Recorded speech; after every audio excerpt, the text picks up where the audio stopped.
chamarmos o nosso entrevistado, eu queria pontuar aqui uma situação que eu considero muito relevante e que nós, aqui no estado do Acre, e esse final de semana, foi importante para concretizar a ideia de que nós, no estado do Acre, não estamos tendo definitivamente uma postura responsável no que se refere às medidas de segurança em relação à Covid-19. Definitivamente, parece que nós não estamos entendendo o cenário em que nós estamos vivendo. Por que eu estou dizendo isso? Porque em vários lugares da cidade de Rio Branco, especificamente, e no interior do estado, o cenário, imagino eu, não deva ser muito diferente, mas em vários locais aqui da capital, festas, badalações mil, sem nenhum respeito aos protocolos, nenhum. Eu não quero com isso, de forma alguma, ter aqui uma leitura moralista a respeito da nossa rotina.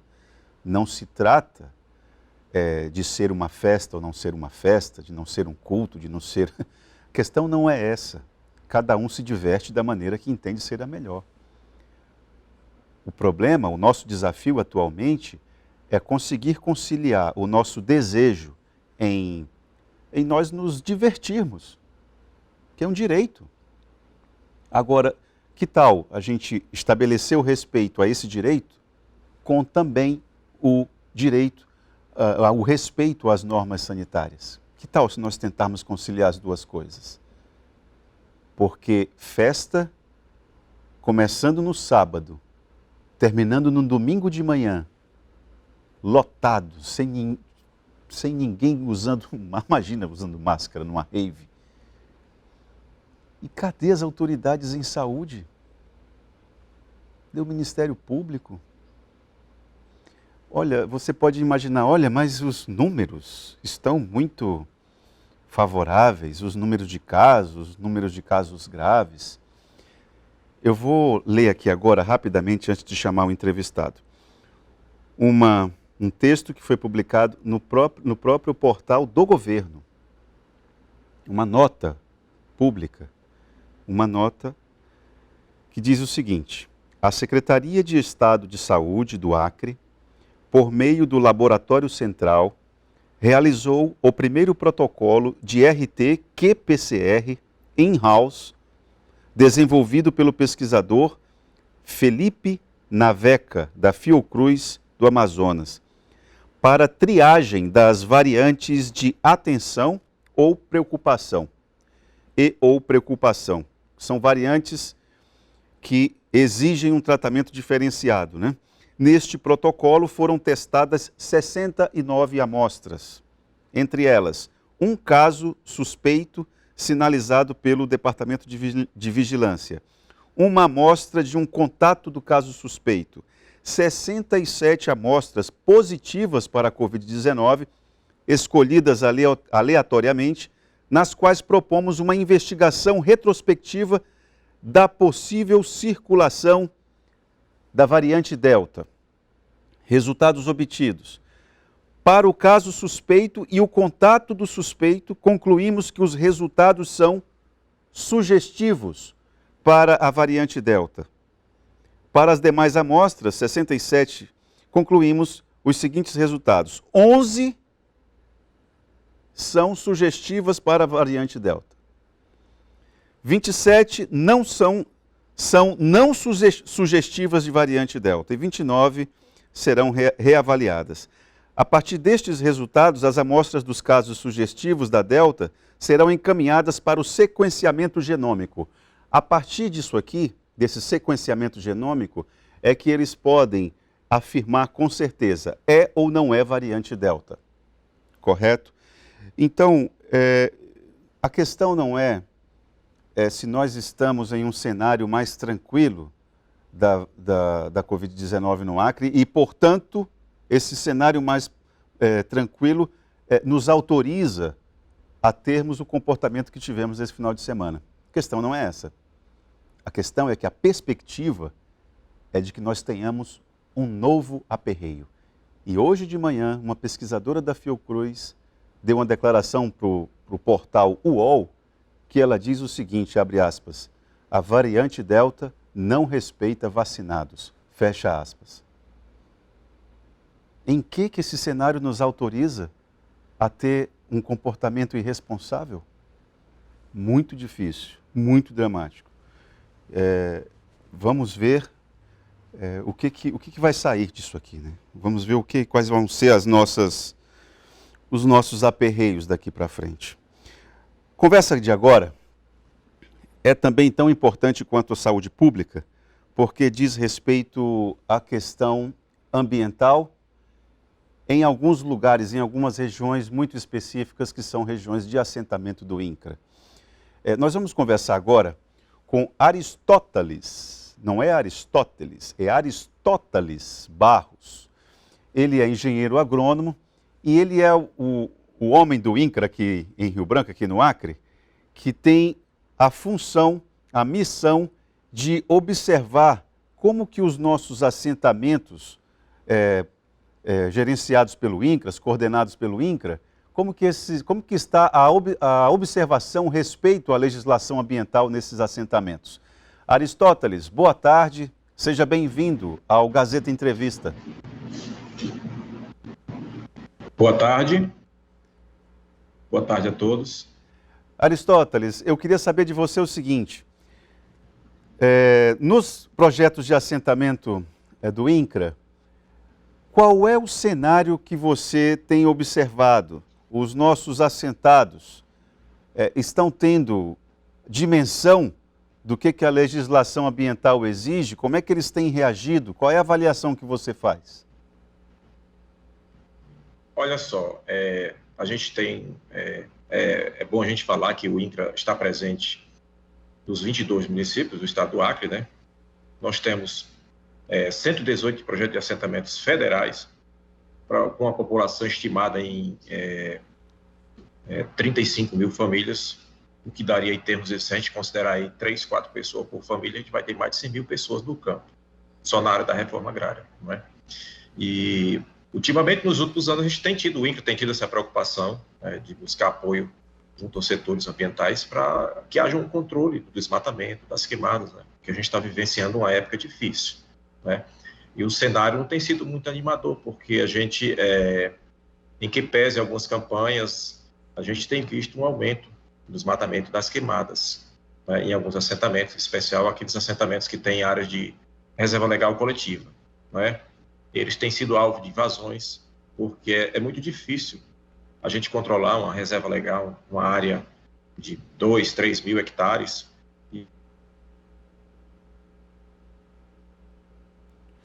Olha, nós vamos retomar o sinal com Aristóteles, mas só para que nós percebamos o desafio. 118 projetos de assentamento. Nós já tivemos semana, acho que há uns 10 dias, a entrevista com o superintendente aqui do INCRA, 118 projetos de assentamento. Veja só o desafio para esses servidores do INCRA. 118 projetos de assentamento, 35 mil famílias. Para o punhado de gente que tem ali no INCRA para dar conta disso. Um desafio grande. Retomamos o contato. O Aristóteles, por favor, conclua o seu raciocínio. Você estava falando a respeito de 20 mil hectares, é isso? Não, é que assim, que a gente tem alguns assentamentos, desses 118 projetos de assentamento, a gente tem alguns assentamentos diferenciados, que é aqueles assentamentos que foram criados com a política ambiental mais reforçada, né, para que os produtores possam preservar uma área de reserva legal maior, né? Só que essas áreas vêm sendo alvo de invasões, e isso tem contribuído para o aumento de queimadas e desmatamento. O Aristóteles, deixa eu lembrar aqui, olha, eu estou aqui com alguns dados do Amazon. O Amazon, inclusive nós vamos conversar com o pessoal do Amazon que está divulgando essa semana aqui informações a respeito de desmatamento no Acre especificamente. Essa questão a falta de uma política de regularização fundiária consistente propicia que o desmate ilegal. Olha só, De acordo com o Amazon, em junho de 2021, o Sistema de Alerta de Desmatamento detectou 926 quilômetros quadrados de desmatamento na Amazônia Legal. Desse total, quase 10% foi registrado no Acre. E aqui ela lembra o seguinte: uma das conclusões do estudo do Amazon é que a falta de dados organizados favorece ocupação e desmatamento ilegal e que o Acre tem, inclusive, títulos de terras originados quando o território era pertencente à Bolívia, o Aristóteles. Então, parece que o governo do estado também precisa fortalecer essa parceria com o INCRA em relação a essa questão da regularização fundiária. Isso é um tormento para que a política ambiental seja seguida à risca, né? Perfeitamente. E se você observar, a gente tem esses dados do Amazon demonstram que alguns municípios, em especial, se você observar os municípios nessa linha da BR-364, partindo de Sena Madureira, Mané Urbano, Feijó e Tarauacá, é onde tem se detectado uma maior amplitude, né, de desmatamento, não só de desmatamento, como de focos de queimadas, né? E esses dados, eles representam um alerta para que o governo, realmente o governo do estado, porque não é o INCRA só, né? O INCRA está dentro do território do estado do Acre. E assim, é um órgão a mais, mas aí nós temos o Interacre, nós temos a SEMA, a Secretaria de Meio Ambiente, o IMAC, e estes órgãos, eles têm que somar os esforços, a gente tem que sentar junto para que se possa promover uma política mais eficiente de combate, controle, desmatamento e fiscalização, porque é um desafio muito grande. Nós estamos diante de um desafio. A gente está vendo aí, vivenciando esses dias com aumento significativo da temperatura, né? A desidratação das florestas, ela amplia a desidratação das florestas, e isso gera um fenômeno climático que pode trazer sérias consequências para a população. Estamos falando de dados aí que são alarmantes, não é? E a gente precisa ter esse controle. Então, em nome do INCRA, enquanto assentamento do INCRA, a gente pede um apoio da população, dos assentados da reforma agrária, para que eles evitem queimado nesse período. A gente sabe que é difícil, né, que é uma prática, vamos dizer, secular mesmo, que os pequenos produtores rurais utilizam para queimar restos de vegetação, às vezes abrir um roçado, mas que muitas dessas queimadas não são dessas pequenas áreas, são de grandes áreas que foram desmatadas, que estão no chão ainda, que nem foram queimadas, não é? E esse avanço desse desmatamento preocupa o INCRA, que é um órgão agrário do Estado, preocupa o governo, né? Preocupa a sociedade. O Aristóteles, hoje, qual é o teu ferramental aí no INCRA que tu tens para poder fazer com que essa política ambiental seja observada pelo assentado? Olha, a gente nos últimos anos, nós temos tido uma parceria com o IMAC, com a Secretaria de Meio Ambiente, no sentido de levar aos produtores rurais, não é? Informações sobre a questão ambiental, educação ambiental, não é? A gente desenvolveu uma cartilha ambiental, elaboramos calendários, distribuição, e sempre quando a gente tem encontros, a gente tem entrega de título, porque o INCRA hoje está fazendo um trabalho massivo de titulação. Diga-se de passagem, esse trabalho é importante para que os produtores possam ter segurança jurídica, definição de seus lotes, ter sua documentação do seu lote, e também de ter sua regularidade ambiental, de facilitar a sua regularidade ambiental do seu lote. Mas, assim, nós reconhecemos que esse trabalho ainda é pouco, ainda é pequeno para o alcance, né? A gente precisa contar com toda a sociedade, né? Nós temos aí as escolas rurais, nós temos a Secretaria de Educação que pode nos ajudar, porque é um trabalho enorme, extenso, né? E ele tem que começar de base. É um trabalho que a educação ambiental ela tem que começar com jovens, que vão ser os futuros donos desses lotes do futuro. Que essa população que está hoje assentada, se a gente perceber, eles já têm aí 10, 20, 30 ou mais, 30, 40 anos que já estão aí. E a tendência é que essas famílias, eles vão cedendo espaço para os filhos, que esses lotes se tornem lotes, continuem se tornando lotes produtivos, e que uma nova geração possa receber esses lotes, mas com uma nova mentalidade, uma mentalidade ambiental, né, voltada para a preservação ambiental, não é? Sem perder o foco na produção, porque existem tecnologias para isso, entendeu? Só precisam ser colocadas em prática. Bom, Aristóteles, na tua avaliação, queria que você, na condição de servidor público federal, pudesse fazer uma avaliação em relação ao que você vê nas propriedades, nos assentamentos, em relação a, por exemplo, você falou aí a respeito da queima, de que estamos vivendo um momento específico, né, do ano, muito delicado, muito sensível em relação a essa questão das queimadas. Agora, eu queria que você fosse sincero e justo o suficiente para falar conosco aqui a respeito das alternativas ao fogo que você percebe nos assentamentos. Existe isso? Houve uma época em que essa preocupação em dar uma alternativa ao pequeno produtor, ao assentado, era uma preocupação que estava muito forte na agenda pública. Eu quero saber o que você tem visto atualmente, que avaliação que você faz? Olha, a avaliação que a gente faz é o seguinte, quando a gente sempre trata desse assunto, eles perguntam como é que a gente vai fazer, porque muitas vezes o pequeno produtor rural, ele muitas vezes não tem aquele ferramentário, não tem uma condição melhor assim de fazer um tratamento da terra, né? Então a gente olha para que o governo do estado, né, sempre em parceria com outras instituições, né, melhore a condição de mecanização, né, o acesso à mecanização por parte dos produtores para que se diminua essas queimadas, entendeu?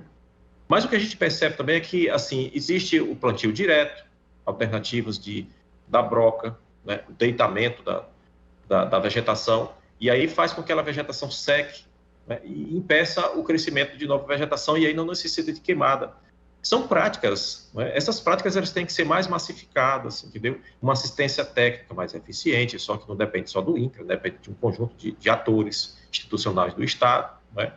E a gente entende que essas práticas, elas podem sim diminuir e muito o aumento dessas queimadas, ou a incidência dessas queimadas, porque a gente conhece produtores que aí já estão trabalhando com essas práticas, plantios alternativos, roçados, quintais sustentáveis, eles já existem, na verdade, né?